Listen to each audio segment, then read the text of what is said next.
I didn't cry when I found out he stole my bonus. I didn't cry when he gave my project to someone else. But I cried the night I found a voice message from my mother, one I missed because I was in the office, coding through her last birthday. That was the night I realized I had become invisible in the very system I helped build. My name is Jade. I'm 37 years old, and for the last 8 years, I was the lead product strategist at a rising tech firm in Seattle. Not the face of the company, not the star on stage at conferences, but the one people came to when something needed to actually work. I never played office politics. I didn't care about recognition. What mattered to me was building something real, something that could scale, something that solved real problems. 6 months ago, Marcus, our CEO, called me into a closed-door meeting. He was always charming in that I read 2 books on charisma kind of way. He told me he had an opportunity, a game changer, a potential multi-million-dollar contract with a healthcare tech company. He said, "Jade, I need someone I can trust, someone who can lead this quietly." There wouldn't be a formal announcement. The project had to stay internal, off the record. I'd be the architect, the brain, the one laying the entire technical framework. And if I pulled it off, there's a performance bonus, equity too. Let's just say, this could be the last job you ever have to take. I didn't ask for paperwork. I should have. But after 8 years, loyalty does strange things to your judgment. And part of me wanted, so badly, to believe that finally, someone saw my worth. So, I got to work. For 6 months, I poured everything into that platform. I designed a secure data integration system that could handle patient records across 5 states. I rebuilt the back-end infrastructure from scratch. I skipped vacations. I worked weekends. I missed dinner with my daughter 3 times a week. I still remember that one night. I had just gotten home around 2:30 a.m., exhausted, drained. I opened my phone and saw a missed FaceTime from my daughter with a message. "Hi, Mommy. Are you coming to my dance recital tomorrow? I saved you the middle seat so you can see me spin." But I had another call scheduled at 6 a.m., so I set an alarm, closed my eyes, and told myself, after this project, things will change. They didn't. 3 weeks after we landed the $3 million contract, yes, Marcus stopped replying to my emails. The performance bonus never came. The equity? No written agreement, HR said. The credit? A junior associate was introduced as the technical visionary at the company's investor showcase. That's when something inside me began to crack. Not from anger, not yet, but from the quiet ache of being erased. I didn't just build the platform. I gave it my time, my health, my family moments I can't get back. And the man I trusted didn't even remember to say thank you. Or maybe he did. Maybe forgetting was part of the plan. I tried to stay calm, tried to believe it was a mistake, that the silence from Marcus was temporary, that HR just needed time to sort things out. I even gave it a few more days, showing up, attending meetings, continuing to lead my team like everything was fine. It wasn't. One Friday afternoon, I knocked on Marcus's office door. He didn't look up. "Got a minute?" He nodded, still typing. I stood there, hands folded, trying to steady my voice. "I wanted to check on the bonus we discussed, the equity. It's been almost a month since the launch, and Marcus cut me off with a half laugh. "Oh, that." He finally looked up. "Jade, you've done well. Really, but I think there's been a misunderstanding." I blinked. A misunderstanding? There was never a formal agreement, no signed document. I said we'd talk about it after the project was done, not that it was guaranteed. I felt my stomach drop. "You said—" "I said a lot of things," he interrupted again, smiling like this was a game. "We were under pressure. You rose to the occasion. But at the end of the day, we have to look at performance across the whole company, not just one project." And just like that, everything I had built, everything I had sacrificed, was dismissed like it meant nothing. I left his office with a frozen smile. Walked past the same people I had worked late nights with, past the front desk where I used to bring donuts for the interns, past the framed photo of our team at last year's retreat, the one Marcus made me organize. By Monday, things got worse. I was removed from the client email threads. The engineering lead started reporting to someone else. My access to the codebase I had written was restricted for restructuring purposes. And then I saw it. At the monthly company update, a new face stood in front of my work. Lucas, a junior developer, smart kid, eager. But barely a year out of college, he was introduced by Marcus as the rising star who architected our latest success in healthcare tech. I felt my chest tighten. My name wasn't mentioned, not once. I left the meeting early and sat in the stairwell for over an hour, replaying his words in my head. The rising star who architected our latest success, my system, my 6 months, my sleepless nights. And now, his spotlight. I started waking up at 4 a.m. with panic attacks, not because I lost the bonus, but because something deeper had been stolen. My dignity, my sense of value. It's hard to explain to people who've never experienced it, what it's like to pour your soul into something, only to have it quietly erased while everyone else claps. I remember driving home one night, radio off, the city lights blurring in my tears. I whispered out loud, "What if I never mattered here at all?" That night, I opened my laptop, determined to start documenting everything. Emails, code changes, project outlines. Not for revenge. Not yet. Just clarity. Closure. That's when I noticed something, a legal note I'd bookmarked months ago, back when the project first started. In the absence of a signed IP transfer agreement, the intellectual property remains the default property of the creator. My fingers hovered above the trackpad. And suddenly, the erasure didn't feel so final anymore. I couldn't stop thinking about that one line. In the absence of a signed IP transfer agreement, it played in my head like a quiet bell in a dark hallway. Distant, but persistent.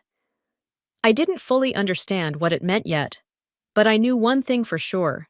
Something about this situation wasn't just unfair, it was wrong. Still, that realization didn't stop the slow, steady humiliation that followed. The next week, Lucas, yes, the rising star, was officially promoted to Product Innovation Lead. That had been my role in all but title for nearly 2 years. He moved into the corner office next to Marcus. They even had his nameplate ready. A shiny gold tag with clean black letters. Lucas reads, Innovation Lead. I stood there in the hallway, coffee in hand, looking at that nameplate like someone had slapped me across the face in public. I forced a smile when he walked by. "Hey, Jade," he said. "Hope you don't mind. They just asked me to take over some of your documentation. Marcus said you'd be stepping back." Stepping back? I hadn't been told anything. No conversation, no memo, not even a Slack message.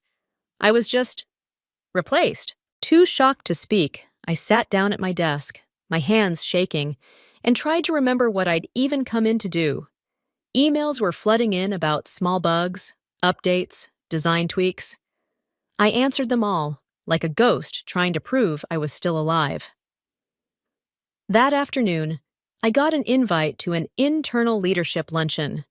I was the only department head who wasn't on the guest list. I stared at the screen for a long time before closing my laptop and walking out.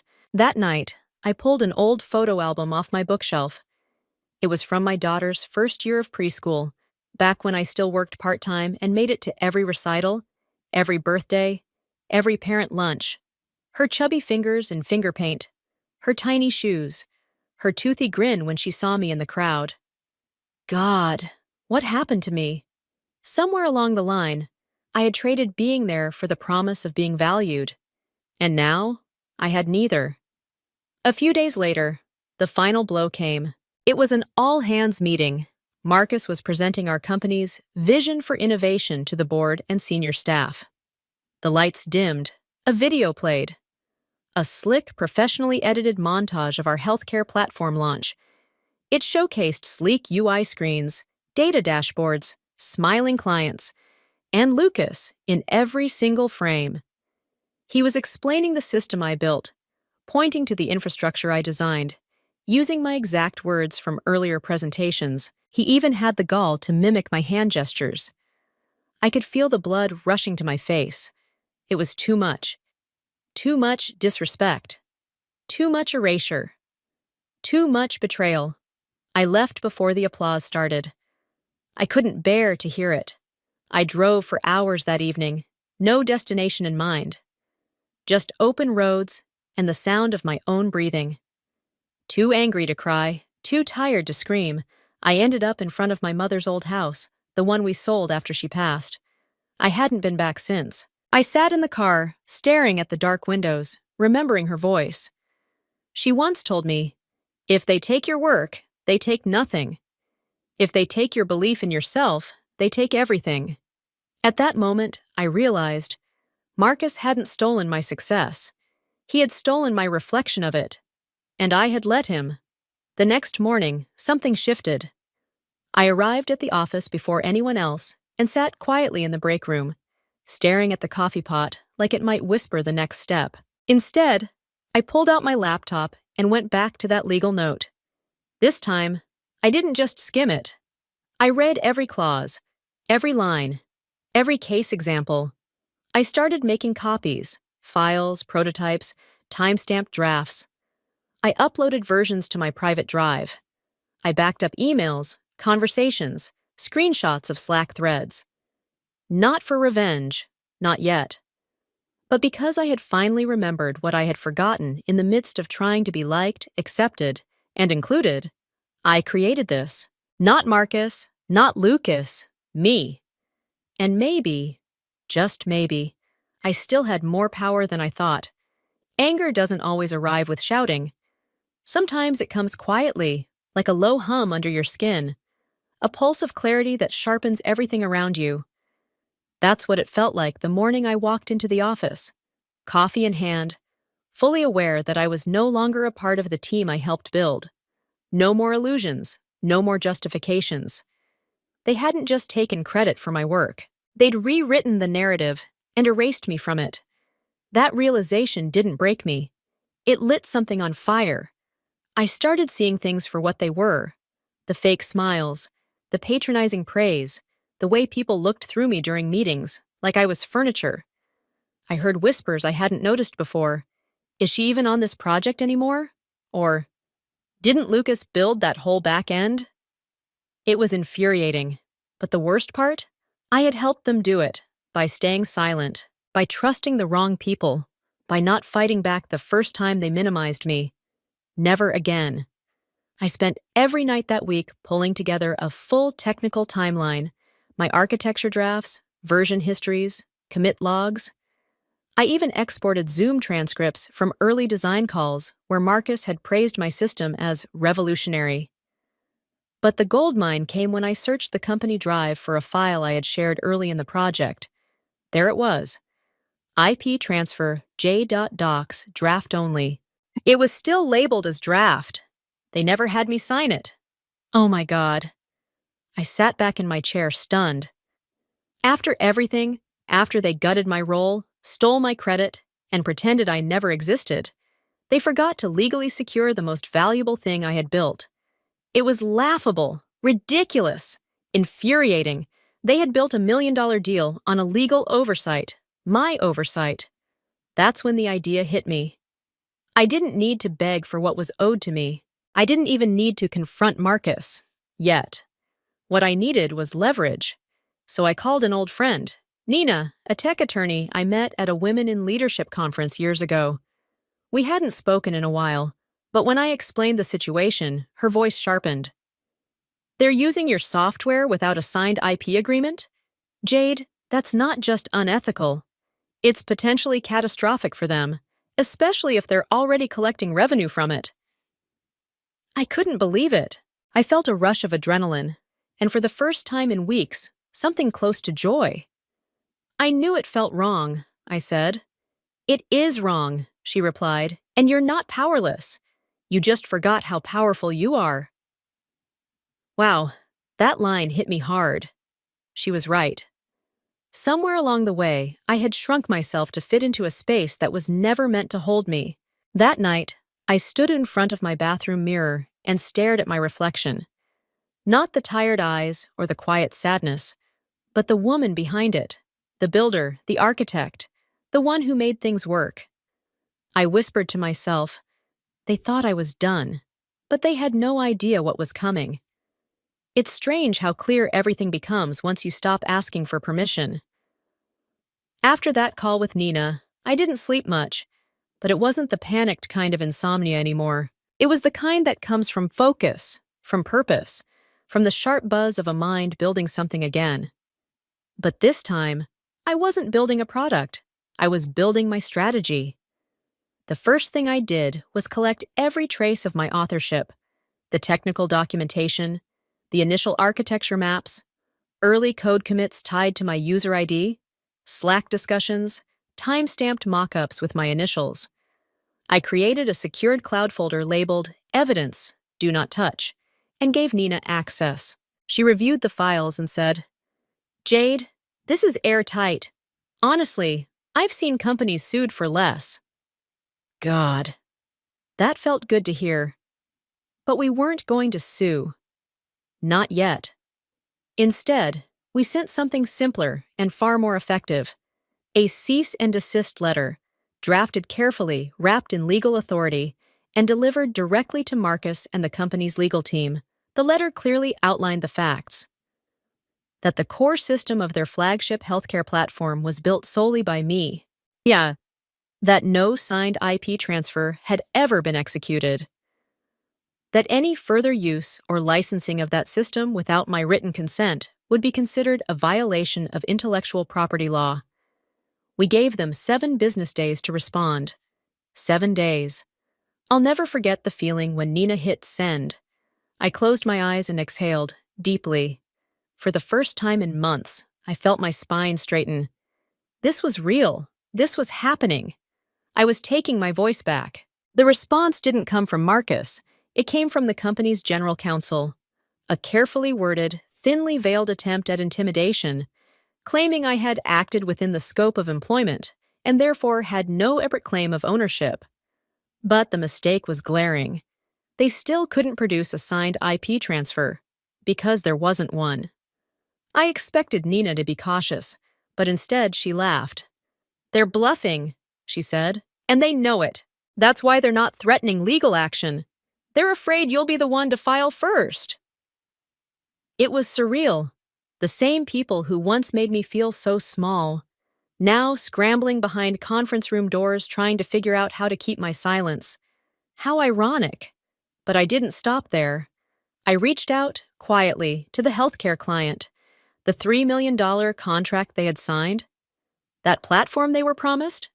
It had my name written all over it, metaphorically and technically. I met with their CTO over coffee. We talked for 2 hours. When I showed him my documentation, he turned pale. You built all of this? Yes, I said calmly. And they're selling it without the legal right to do so. He rubbed his jaw, visibly disturbed. Jade, we don't want to be caught in the middle of a legal war. If you had your own entity, we'd much rather deal with you directly. Wait, what? I nearly dropped my coffee. You're saying, if I had a company, you'd consider switching? Consider? He said. We'd prefer it. My hands were shaking, but not from fear, from possibility. That night, I filed the paperwork to form my own LLC. I called it Northbridge Insight, a nod to the architecture framework I had designed. It felt surreal, submitting that form, setting up the domain, opening the business account. But even more surreal, knowing they had no idea what was coming. Marcus still thought I was licking my wounds somewhere in silence. But while he was trying to protect his title, I was building a new one. It all unfolded faster than I expected. Just 3 weeks after filing my LLC and having that quiet coffee with the client's CTO, I received an official request for proposal, addressed not to the company I used to work for, but to me, to Northbridge Insight. They were ready to cut ties with Marcus's firm, and they wanted a new contract with me. I didn't rush it. I had Nina draft the proposal carefully, outlining everything: scope, pricing, terms of service, legal ownership clauses, all ironclad. When we submitted it, I half expected the board to hesitate. They didn't. They signed within 4 days. 4 days. The contract was worth more than I ever imagined, partly because they added a retainer for future platform improvements, and partly because they respected something Marcus never did. They knew who actually built the thing. The news hit Marcus like a bullet through glass. He found out the same day I did. Apparently, the client's team had notified his firm that the contract would be terminated immediately, citing unresolved legal and compliance concerns. It must have been chaos. A $3 million deal collapsing overnight, after they had already announced it to investors, celebrated it in press releases, and built their entire Q4 projections around it. The next morning, I got a call from someone I hadn't heard from in months. Sarah, a project manager, who had always been kind to me in quiet ways. Her voice was shaky. "Jade, what did you do?" I paused, then said gently, "I took back what was mine." She laughed, half in awe, half in disbelief. "Marcus is losing his mind. He stormed out of the board meeting this morning. Investors are threatening to pull out." I didn't celebrate, not outwardly, but inside, I've never felt more whole. 2 days later, the company issued a bland internal memo. Due to shifting client relationships and restructuring, we are undergoing leadership changes effective immediately. Translation? Marcus was out, disgraced, removed, silenced. No farewell party, no thank you speech. Just an empty office, cleared out before lunch. His nameplate gone. His legacy shattered by one oversight, one lie, and one woman he thought he could silence. Too bad. A week after his departure, I walked into that same building for a scheduled meeting. This time, not as an employee, but as the CEO of the partner company. Every pair of eyes in the lobby turned to me, some in shock, some in guilt, some in something closer to admiration. Even Lucas looked stunned as he passed me by in the hallway. And I smiled, not because I wanted revenge, not even because I wanted recognition, but because, for the first time, I wasn't being introduced into the room. I was the one leading it. We sat across from each other in the glass conference room, board members, legal reps, new execs, and me. I presented the transition plan professionally, answered questions clearly, and laid out timelines with precision. No raised voices, no bitterness, just competence, presence, power. At the end of the meeting, one of the senior advisors leaned in and said, "We should have been working with you all along." I nodded. "You still can." And I meant it, because I wasn't there to destroy what was left. I was there to replace it. It's strange how calm everything felt afterward. No fireworks, no dramatic declarations, just a quiet, steady peace that settled over my life like the first morning after a long storm. I was working more than ever, leading a small but powerful team at Northbridge Insight. We had new contracts, new ideas, and for the first time in years, I felt seen. Not just for what I produced, but for who I was. My daughter noticed it too. "You smile more now, Mommy," she said one night as I tucked her in.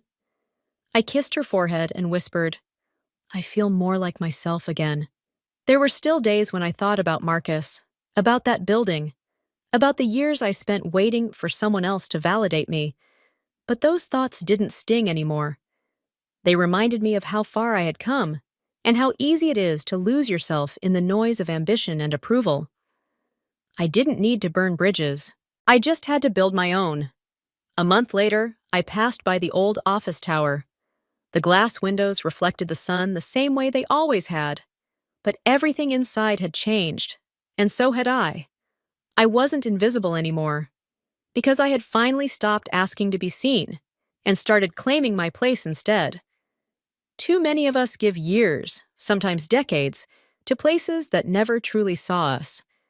We shrink ourselves to fit into systems not built for us, hoping hard work will speak for itself. But sometimes you have to speak for yourself. You don't need permission to take back what's yours. You don't need validation to protect your worth. You just need one moment of courage.